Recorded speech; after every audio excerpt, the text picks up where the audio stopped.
Man, you know what I miss about flying? The illusion that it was special. Back in the day, people dressed up for a flight. It was an event, something worth taking a Polaroid of. Now, it's basically a public bus with wings, and you pay extra for the privilege of suffering. The journey into this nightmare doesn't start when you board.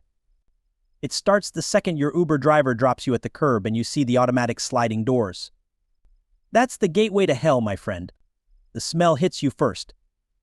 A mix of Cinnabon, burnt Starbucks coffee, jet fuel, and human stress sweat. Welcome to the airport. The first obstacle? The check-in line. And if you think I'm exaggerating, go to any major airport during holiday travel season. It's like the Hunger Games in slow motion.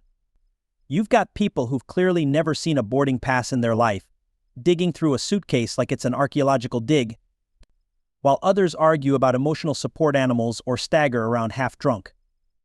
And if you're late, forget it. These check-in agents might as well be executioners. You show up 2 minutes past the deadline and they hit you with, "I'm sorry, sir, check-in is closed for this flight." You could have a literal gunshot wound bleeding all over their counter and they'd still say, "Sir, policy is policy." Meanwhile, the agent is standing in front of a dozen empty kiosks, tapping their nails and sipping coffee, but nope. The rules say you're done. They don't bend. They don't care. This is the first circle of airport hell. Finally, you check in thinking maybe you're past the worst. Oh no. Now you face the gladiator arena that is airport security. TSA agents have this way of making you feel like a criminal just for existing. You've got someone barking orders like a drill sergeant, shoes off, laptops out. Liquids in a bag. The line moves at a crawl because there's always one person who's shocked, that they can't bring a 2-liter bottle of Coke through the scanner. Like it's 2002 and they've never heard of the liquid rule. Then you finally get to the scanner and the damn thing beeps for no reason. You've got nothing on you but socks and a bad attitude, yet here comes a full pat down. "Sir, I'm gonna have to check the inside of your waistband." Yeah, sure, because I'm definitely hiding an AK-47 in my Fruit of the Looms, right? And it's never quick. They make you stand there, arms out, while they run the back of their hands down your legs like they're searching for spare change. Meanwhile, everyone behind you is glaring like you're the reason they're late. And don't even get me started on the random bag checks. TSA pulls your bag, opens it, and starts rifling through your underwear like it's a garage sale. You're just standing there watching them hold up a wrinkled t-shirt in front of everyone. And then they don't even put it back right. They just shove your stuff in like they're packing for a moving truck, zip it up, and send you on your way like it's not a complete mess now.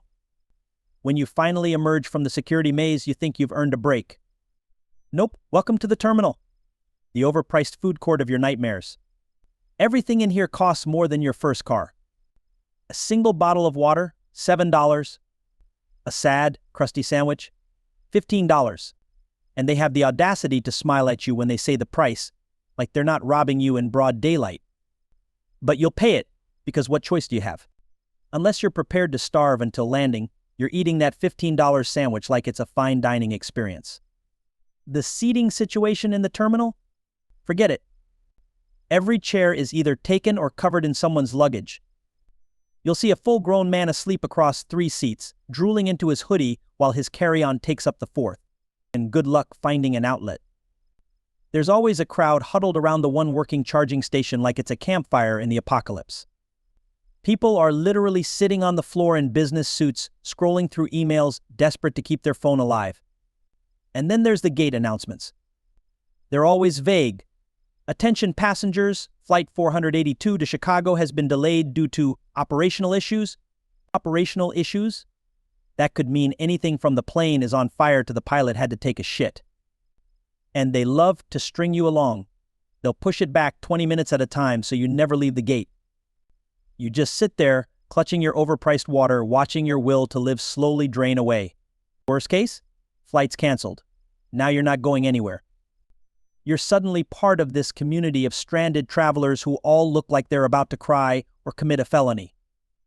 You end up sleeping on a freezing metal bench, using your jacket as a pillow, while a floor polisher whines in your ear at 3 a.m. Every vending machine is out of half its snacks, and the only thing left is some mystery granola bar that expired in 2017. This is the moment you truly understand airports are not places of transit. They're places where time, money, and dignity go to die. And here's the best part. This is before you even step on the damn plane. Boarding? That's a whole other battlefield. And trust me, it's where airport hell really starts showing off its skills. Man, you think the nightmare's over once you've made it to your gate? Hey, no, my friend. This is where the chaos goes from passive-aggressive to full-blown WWE Royal Rumble. Boarding an airplane in 2025 is like watching society completely fall apart in 20 minutes. The gate agent picks up the mic, mumbles something you can barely hear over the echo of the terminal, and suddenly every human in a 50-foot radius loses all sense of order, and self-awareness. They start with now boarding Group 1, and somehow everyone thinks they're Group 1. 100 people immediately form a mob in front of the boarding lane, blocking it for the actual Group 1 people like some kind of human dam. The gate agent keeps announcing the groups in order. Now boarding Group 2. And yet, that guy with Group 6 on his ticket is already halfway down the jet bridge. It's like the second they hear any number, their brain goes, "That's me, let's go." And here's the thing. Airlines created this group system to make boarding smoother, but now it's just a status symbol. You see the Group 1 people strutting down the jet bridge like they just got knighted by the Queen, while Group 9 is still out here wondering if they'll have to sit on the wing. And God forbid you're in the last boarding group. That's basically the airline's way of saying, we might let you on, if there's still space in hell. Then comes the overhead bin wars. This is the part where human decency dies.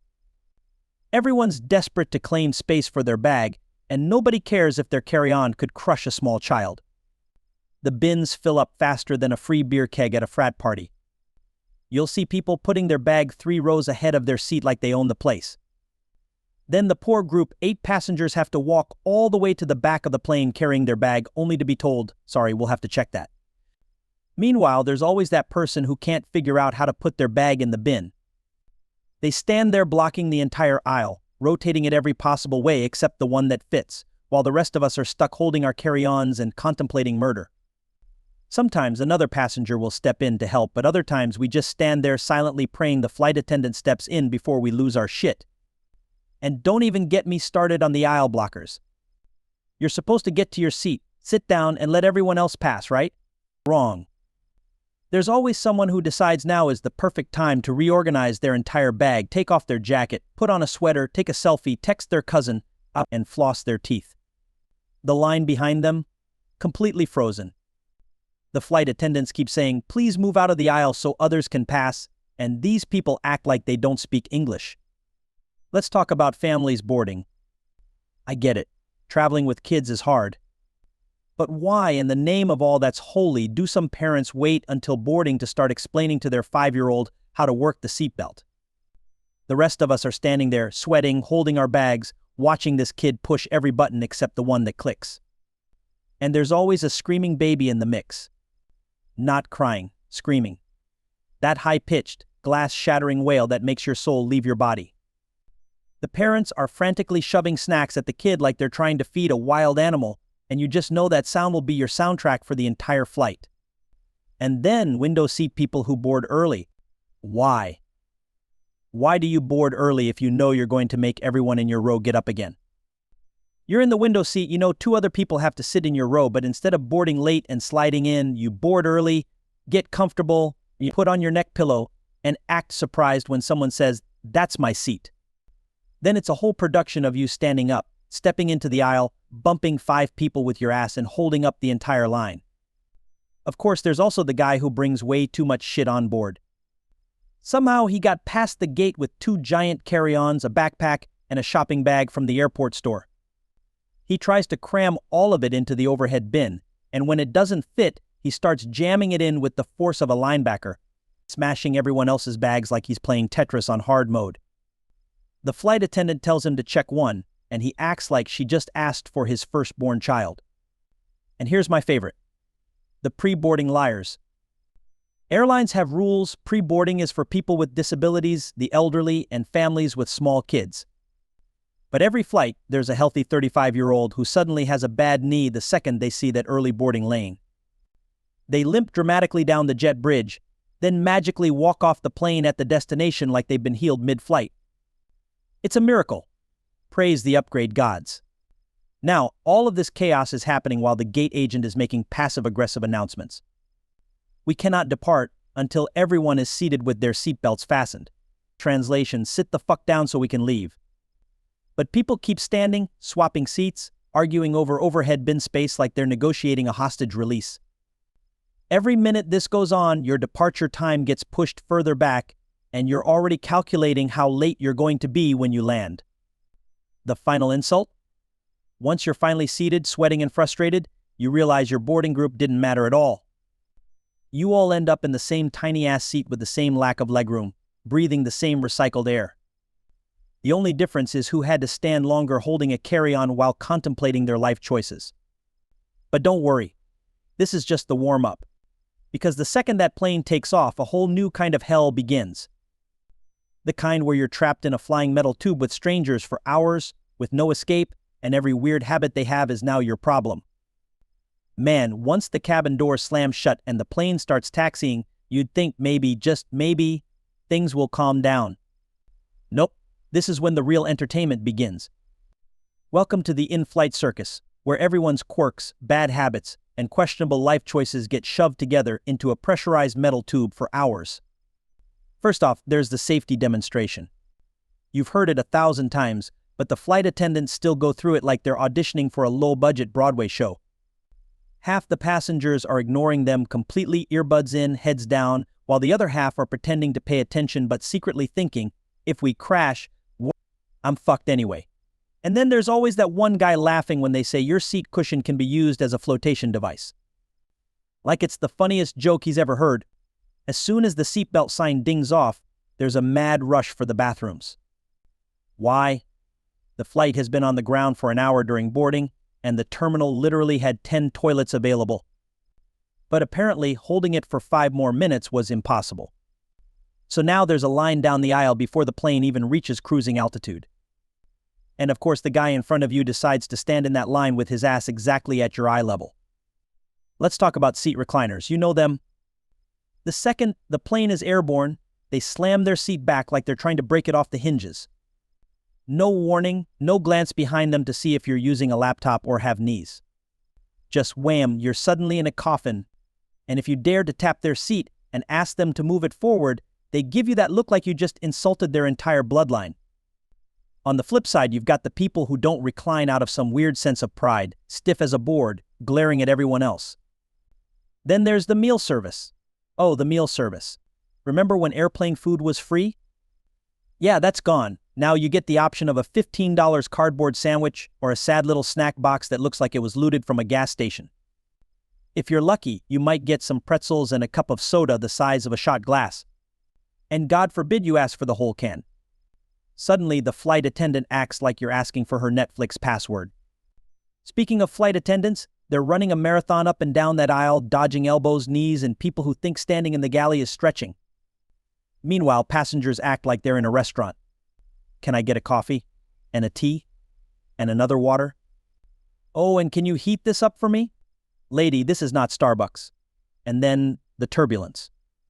Most people can handle a little bumpiness, but there's always someone clutching the armrests, muttering prayers like death is certain. Then there's the opposite. The guy who thinks turbulence is a joke and loudly says, "Guess the pilot's drunk." That's not funny when we're 35,000 feet up, buddy. Let's not forget the loud talkers. Some people just can't shut up. They'll have full-blown conversations at top volume about their cousin's wedding, their cat's special diet, or the time they almost bought a boat.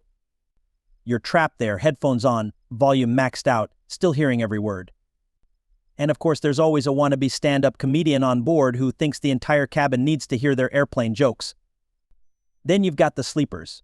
Not the polite ones, but the snorers, the droolers, and the ones who fall asleep on you.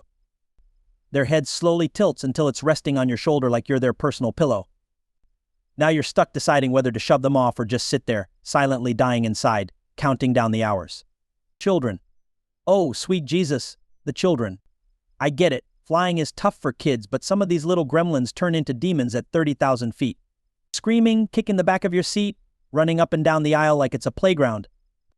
And the parents? Half of them are too exhausted to care, and the other half are pretending it's not happening. If you so much as make eye contact, they give you the don't you dare look. And then there are the barefoot people. These monsters take their shoes and socks off the second they sit down, airing out their nasty toes like it's a beach vacation. Some even prop their bare feet on the seat in front of them, or worse, the armrest of your seat. That's when I start rethinking humanity entirely. Now let's talk about personal space, or lack of it. Airplane seats were designed for hobbits. If you're over 5'8", your knees are already smashed. Add in a leg spreader, and you're in hell. And if the person next to you is eating something smelly. Tuna sandwich, hard-boiled eggs. Congratulations, that's your in-flight aroma for the next few hours. Oh, and the phone addicts. Even though they've been told 1,000,000 times to put their phone in airplane mode, they keep texting until the last possible second. Some even try to sneak in a call mid-flight, talking into their AirPods like they're in their living room. Yeah, we're just over Kansas right now, ha ha ha. Shut up, Brian. Nobody cares. Then there's the temperature lottery. The cabin is either freezing cold or sauna hot, never comfortable. You've either got your jacket over your head like a blanket or you're peeling layers off like you're in a strip club. And if you try to adjust your overhead air vent, it either blasts you like a wind tunnel or does nothing. And let's not forget the seat kickers. You don't even have to see them. You just feel thump, thump, thump. At first you think it's turbulence, but no, it's Timmy back there practicing his soccer skills. You turn around, give the parent a polite smile, and they hit you with, "He's just a kid." Yeah? Well, I'm just a grown-ass adult about to lose my mind. The in-flight circus isn't just about bad behavior. It's about being trapped in a shared misery where every tiny annoyance gets magnified by the fact that you can't leave. No matter how good your playlist is, no matter how many snacks you brought, eventually you hit that point where you're just staring at the seat back in front of you, wondering how much longer you have to survive this. And the worst part? This is still before you land, which means we haven't even gotten to the post-flight bullshit yet. The baggage claim war, the taxi stand madness, the overpriced surge. All waiting for you like the final boss level of travel hell. So you've survived boarding chaos, the in-flight circus, and all the petty human annoyances that come with being packed into a flying tin can. Now you just want to land, get your bag, and go home. Simple, right? Wrong. This is where airport hell shifts into its final, most devious form. The landing gauntlet. First, the approach. For some reason, pilots always decide to announce our descent just as you've gotten comfortable enough to maybe doze off. Ladies and gentlemen, we've begun our initial descent into, and before they even finish, the seatbelt sign is on. The flight attendants are marching through like drill sergeants, and you're fumbling to find that tiny buckle you somehow managed to lose under your thigh. Then there's the seatbelt police. You could be strapped in tighter than a race car driver, and someone will still walk by checking like they're hunting for violators. God help you if you're that one person who decided, hey, I'll just leave it loose. You're about to get called out in front of everyone like a kid caught texting in class. Now the landing itself. It's always a coin toss. Either the pilot greases it in so smooth you barely notice, or it's a bone-rattling slam that makes you question if the wheels actually stayed attached. The whole cabin reacts in unison. Polite claps from the optimists, nervous laughter from the rest, and one guy loudly going, "Guess that was his first day." The second those wheels hit the ground, half the plane suddenly becomes a track team. People are unbuckling, standing up, yanking their bags out of the overhead bins like they've just been released from captivity. Never mind the fact that the door isn't even open yet and won't be for another 10 minutes. These people are ready, and God forbid you're in an aisle seat when someone from 5 rows back decides they must cut in front of you. It's a full contact sport at that point. Meanwhile, the captain's on the PA giving you the weather report, the time, and some unnecessary bit of trivia about the city you're landing in. Nobody's listening. Everyone's just eyeing that jet bridge door like it's the gates of heaven. And then you wait, and wait, and wait some more because apparently it takes forever to find someone to operate the damn bridge. Finally, the door opens and the stampede begins. People pushing, squeezing, doing that passive-aggressive shuffle that's somehow both polite and incredibly aggressive. If you're unlucky, you get stuck behind a slow walker who insists on stopping in the middle of the jet bridge to check their phone. Move, Susan, we all have somewhere to be. But we're not done. Oh no. Now comes baggage claim. The Thunderdome of modern travel. You follow the signs, usually a mile-long walk through a maze of hallways and escalators, until you reach that one giant carousel where dreams and patience go to die. Here's the thing about baggage claim, it's a masterclass in human stupidity. The carousel is a big circle, but everyone crowds into the same 6-foot section like they're defending a VIP spot. People stand so close their knees are practically on the belt, blocking everyone behind them. And the second a bag pops out, there's chaos. Is it theirs? Is it yours? Doesn't matter. Someone's grabbing it to check the tag while 20 people behind them are glaring. You'll see every type of luggage here. Beat-up old suitcases wrapped in duct tape, brand new designer bags worth more than your rent, and those weird shapes that make you wonder, what the hell is in there? Golf clubs? A body? Who knows? And then there's always that guy. The one who somehow doesn't recognize his own bag. It goes around 3 times before he finally grabs it, holding up the line each time to inspect it like he's never seen it before. On the flip side, there's the speed demon who snatches their bag so fast it nearly takes out someone's knee. If you're lucky, your bag shows up early. If you're not, you stand there watching the same 5 unclaimed bags circle endlessly while your hope drains away. You start thinking maybe it's not coming. Maybe it's in another city. Maybe it's gone forever. That's when the announcement comes over the loudspeaker. If your luggage hasn't arrived, please proceed to the service desk. And the service desk? That's where hope goes to die. You're stuck behind a line of people, all arguing with the one overworked agent who clearly stopped giving a fuck 3 hours ago. They hand you a form, take down your address, and tell you we'll call you when it turns up. Which is airline code for, you'll see this bag in a week. Maybe. Oh, and if you think grabbing an Uber after all this will be easy? Nope. You step outside and immediately get hit with a blast of whatever miserable weather this city is serving up today. Then you see the rideshare pickup line. A snake of exhausted, angry travelers all staring at their phones like they can will their driver to appear faster.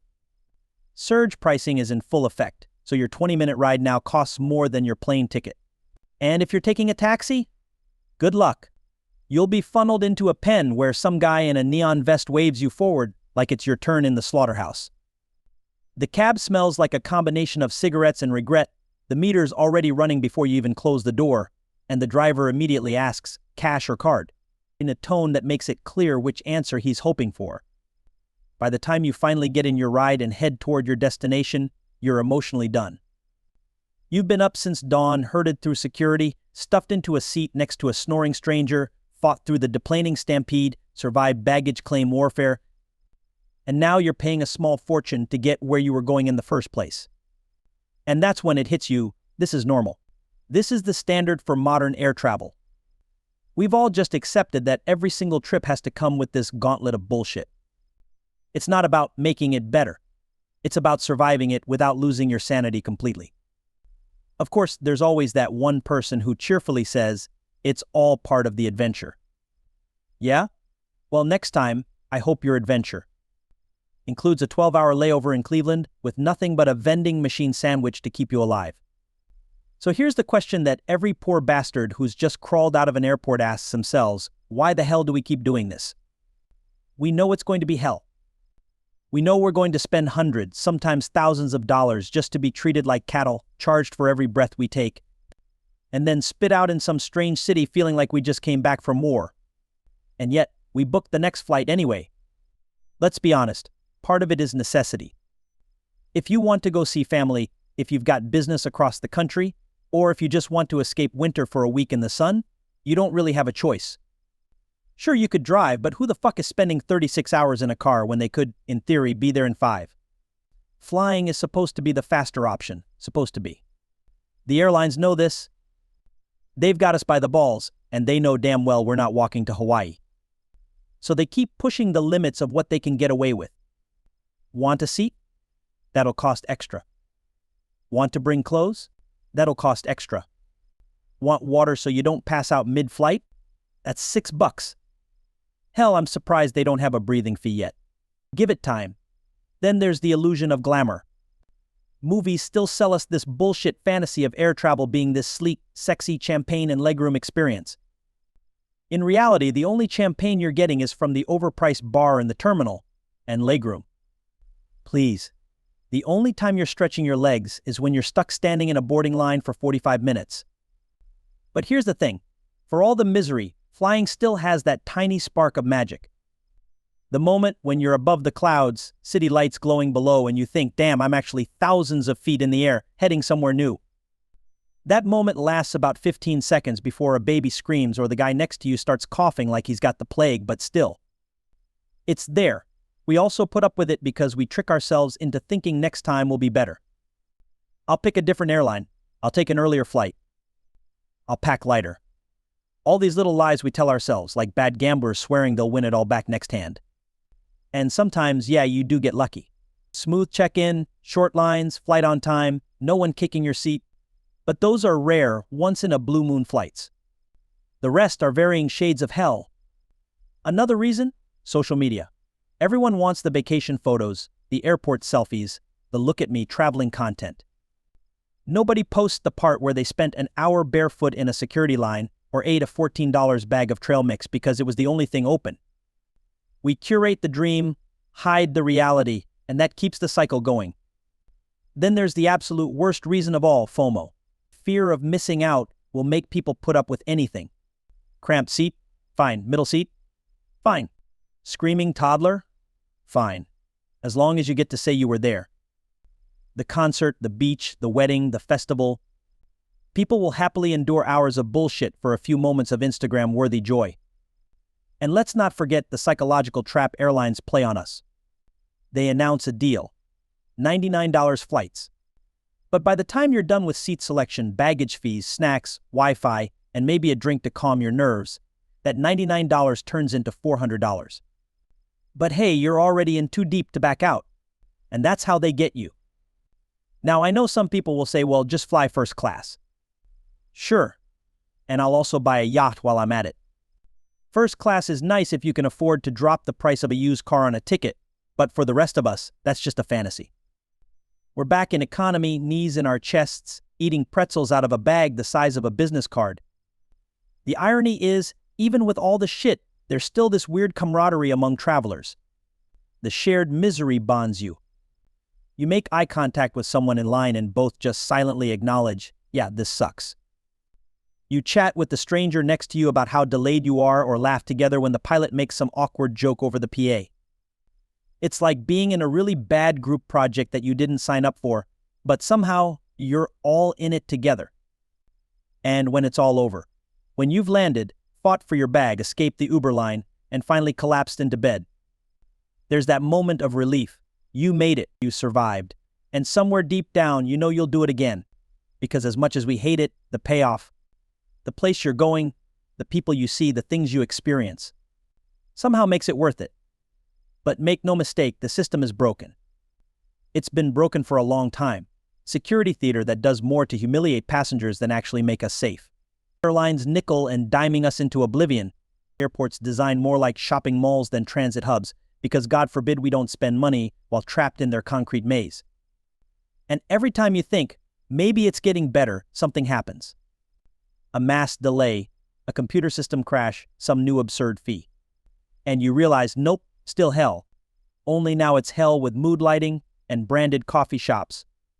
So why do we still put up with it? Because we have to. Because the alternative, staying put, never traveling, missing out on life, feels worse than the hell of the airport. And because somewhere in that 15-second window when you're looking out the window at the clouds, it almost feels like freedom. Until the seatbelt sign dings and some guy elbows you in the ribs trying to get his bag.